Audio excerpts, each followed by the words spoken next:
I think the Avengers 4 title reveal spoiled the entire plot. After researching through hundreds of fan theories, rewatching every Marvel movie, and analyzing key scenes, I've pieced together the Endgame plan. That's right, folks, I believe I figured out what Doctor Strange's Endgame plan is all about. And by the end of this video, you will wonder why you couldn't see it earlier.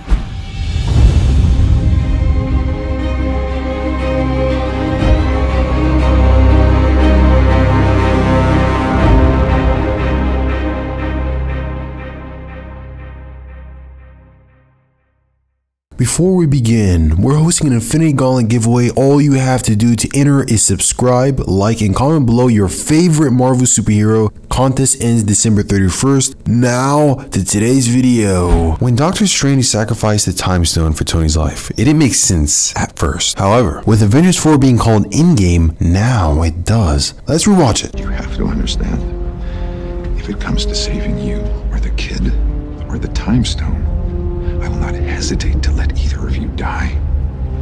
I can't, because the universe depends on it. Then Doctor Strange discovers something. Went forward in time to view alternate futures, to see all the possible outcomes of the coming conflict. How many did you see? 14,605,000. How many did we win?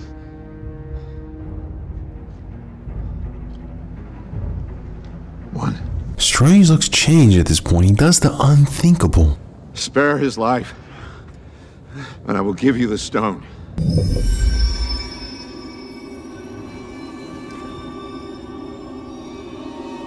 Why did Doctor Strange do that? He had only one job, and he made sure Tony knew. His job was to guard the Time Stone with his life. Yet when the moment came, he sacrificed the stone. What made him change his mind? The Time Stone. When Strange saw the 14,605,000 alternate possibilities, he discovered that in only one outcome do they win, the Endgame. And as we've seen from the Avengers 4 trailer, that's the actual title of the movie. You know what's so weird about the title reveal? Is you can slowly see the broken pieces coming together, almost as if it's reversing the damage.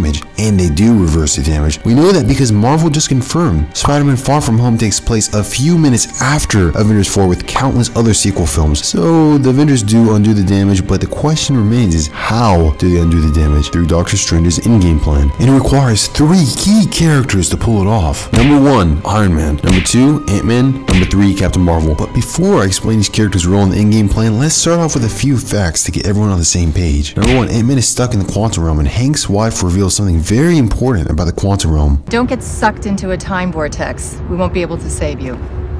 I'll explain why this is important later in the video. Number 2, Nick Fury called Captain Marvel at the end of Infinity War, so she will play a key role in Avengers 4. Number 3, Captain Marvel is set in 1995, which is actually interesting because Marvel directly ties each film together, so why would they suddenly set Captain Marvel back in time? Isn't it rather curious they'd use a massive 20-year time jump right before Avengers 4? That's for a reason, which we'll touch on at the end of the video. Number 4, Doctor Strange's sacrifice would seem to be the only entity capable of reversing Thanos' damage, the Time Stone, in exchange for Stark's life. Why would he make such a dumb decision after seeing 14,605,000 possible outcomes? When asked about it, Strange says, There was no other way.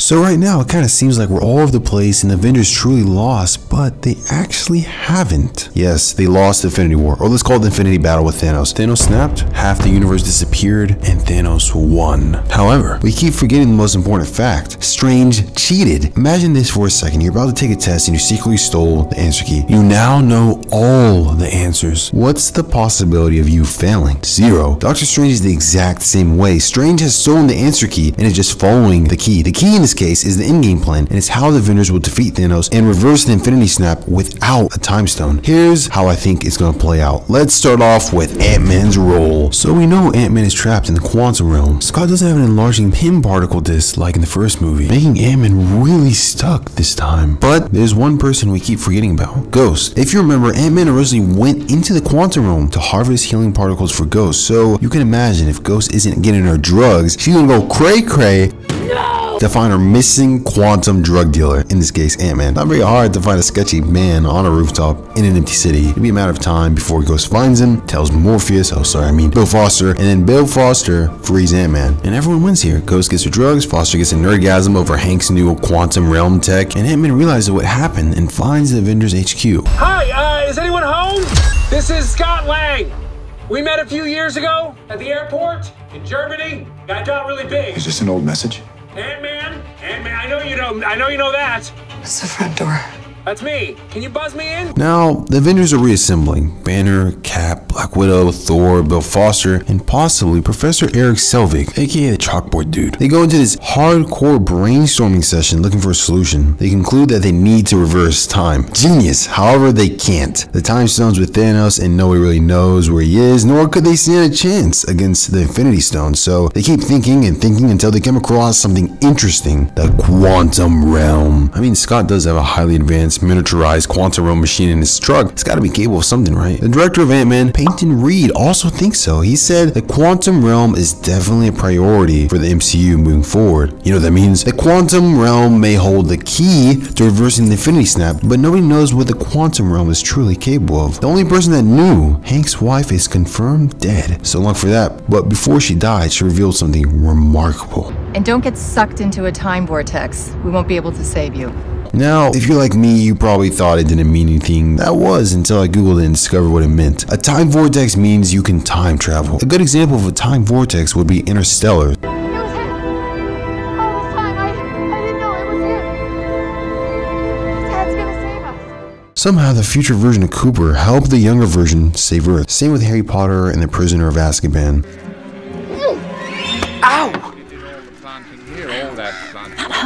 However, it's a bit different in the Marvel Universe, and it comes at a cost. Problems like time loops, ending up the wrong time period, or just fading into oblivion, fun stuff. So Banner and Foster will probably realize they need Tony Stark's nanotech to help study this undiscovered quantum realm. However, Tony's adrift in space, about to die as we've seen in the trailer, but just before Stark gives up, he sends out his final death wish message to Pepper Potts, and it's intercepted by the Avengers. They trace back the coordinates, find exactly where he is, and Cap and Black Widow fly to save Tony, and Tony returns to the Avengers HQ. Now, Tony Stark's role is very, very important. Stark, alongside Banner and Foster, solve the quantum realm time vortex issue, opening up the possibility of reversing time, but at a price. Do you remember when the Ancient One showed Doctor Strange the multiverse? This universe is only one of an infinite number.